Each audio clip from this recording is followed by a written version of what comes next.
उधर तो भैया रिया भौजी सज रही हैं और इधर तो भैया हमारी लैला सज रही हैं। तो लैला का तो भाई सजना ज़रूरी है क्योंकि लैला का पहला पहला करवा चौथ का व्रत था।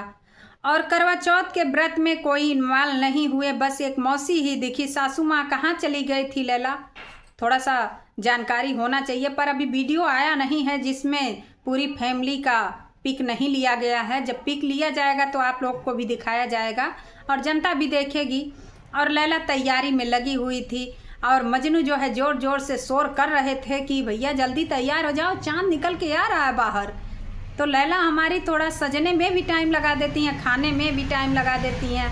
क्योंकि देखिए शुरू से लैला हमारी थोड़ा सा ना बहुत मंद बुद्धि बालक हैं। आप लोग समझिए मेरी बात को, जो बोलते हैं ना मंद बुद्धि, तो मंद बुद्धि तो भैया हम कह रहे हैं, पर आप लोग मत समझिएगा जनता जनार्दन की मंद बुद्धि है। अगर मंद बुद्धि रही होती तो इतना खेला नहीं मचाई होती। आप लोग समझिए, जो इंसान बहुत कम और बहुत धीरे बोलता है ना, वो इंसान बहुत ही शातिर होता है, बस जहर घोलने में एक नंबर का माहिर होता है। जैसे कि लैला और रिया भौजी। रिया भौजी क्या हैं?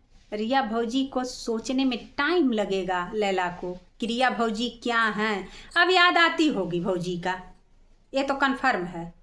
क्योंकि जितना राज की है मायके में बैठ के, अब सारा राज जो है ना ससुराल में निकल रहा है हमारी लैला का। वो तो दिखावटी कैमरे पे आप लोग देखते हैं ना कि लैला पानी पी लो, लैला चाय पी लो, लेकिन लैला के अंदर जो मासूमियत झलक रही है और जो चेहरे की हवाइयाँ उड़ी हुई हैं, उस चीज़ को भी आप लोग समझिए और परखिए।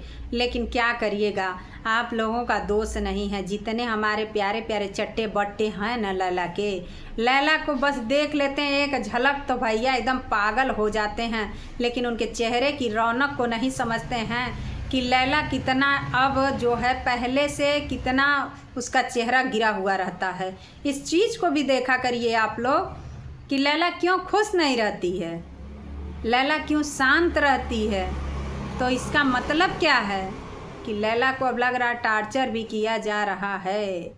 तो आप लोग भी अपनी राय जो कमेंट बॉक्स में देते हैं उसी में आप लोग भी पूछिए कि क्या लैला क्यों तुम ऐसे हो रही हो। और बेड तो बहुत पहले दिखाया गया, पर बेड पे उस रूम में जाने के लिए एंट्री नहीं देती हैं का सासू माँ जी?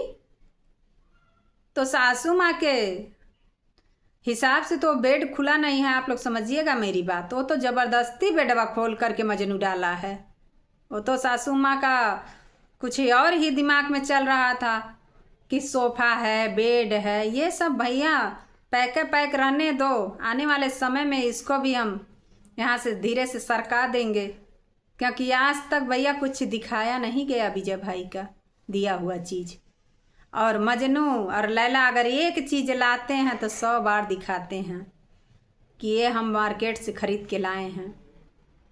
लेकिन तो विजय भैया का दिया हुआ कोई चीज़ हमारी लैला दिखाए नहीं। तो लैला को दिखाना बनता था कि हमारा भाई दिया है, इनका हक बनता है। वहाँ पे सासू माँ और ससुर जी और ननद जी और देवर जी का हक नहीं बनता है। जो इनके माँ बाप दिए, जो भाई भौजाई दिए, उसको तो दिखाना चाहिए। लेकिन कहाँ लैला दिखाई? लैला को तो भैया भूत सवार था। लैला के पेट में पेटगड़ी पकड़ा था ना कि 3 लाख रुपया 3 लाख रुपया। इसलिए जो है ना लैला हमारी उस पैसे के लिए बहुत परेशान थी, सामान के लिए नहीं परेशान थी। बस पैसा, कहीं विजय भाई मांग लेंगे पैसा तो हमको देना पड़ेगा। तो विजय भैया ने जब जनता के सामने एक्सपोज किया इस चीज़ के लिए, तो लैला और मजनू के पेट में जो है हलचल मचने लगी। और जब हलचल मची भैया तो पूरा एकदम बहुत तेज़ी से मचा, पूरा हड़कंप मच गया सोशल मीडिया पे।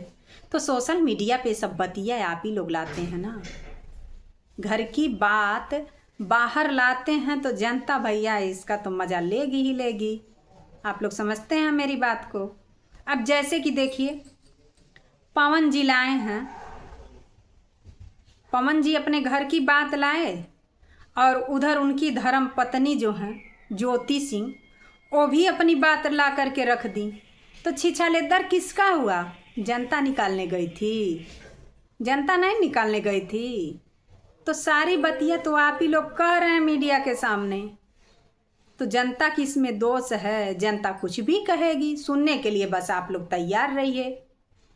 आज ज्योति सिंह किस चीज़ के लिए गई थी वहाँ पे? ना तो उनकी सच्चाई का कुछ पता चल रहा, ना तो पवन भाई का सच्चाई का पता चल रहा है। तो इसमें जो है मुझे दोनों में गोलमाल लगता है, इसीलिए मैंने वीडियो नहीं बनाया उन लोगों पे। कोई कुछ बोल रहा है, पवन सिंह कुछ और बोल रहे हैं, ज्योति सिंह कुछ और बोल रही हैं, उनके बाप जी कुछ और ही बोल रहे हैं, और पवन जी के जो भाई साहब हैं वो कुछ अलग बोल रहे हैं। तो इसमें किसकी बात मानी जाएगी? अरे अब तो जनता यही कहेगी, मैं भी एक स्त्री हूँ तो मैं भी सपोर्ट ज्योति का ही करूँगी, क्योंकि भाई ज्योति एक लड़की औरत है, तो औरत का अगर सपोर्ट नहीं करेगी तो जेंट्स का सपोर्ट तो करने जाएगी नहीं। आप लोग समझिएगा, मुझे 4 गाली देबे करेंगे आप लोग तो कोई बात नहीं है, लेकिन तो अगर 7 साल में कभी भी तो पवन सिंह को याद आया होगा ज्योति सिंह का, लेकिन तो नहीं याद किए, उनको नहीं याद आया उसका, छोड़ दिए रोड पे। भैया दर दर की ठोकरें खाओ। अब 100 बात का एक बात, चाहे गलत बोलो और चाहे अच्छा बोलो, उसके लिए तो बोलने वाले तो बहुत कुछ बोलेंगे, पर जो सही है वही सही रहेगा। अगर पवन सिंह में कमी थी तो सासू माँ थी, और इनका जितना है पवन सिंह का, सब इनके जो चट्टे बट्टे हैं ना घर में, भाई पटीदार, वो सब मिल कर के खा रहे हैं, ठीक है। लेकिन पवन सिंह को पता नहीं कौन सा सांप सूंघ गया है कि पवन सिंह को दिखता नहीं है।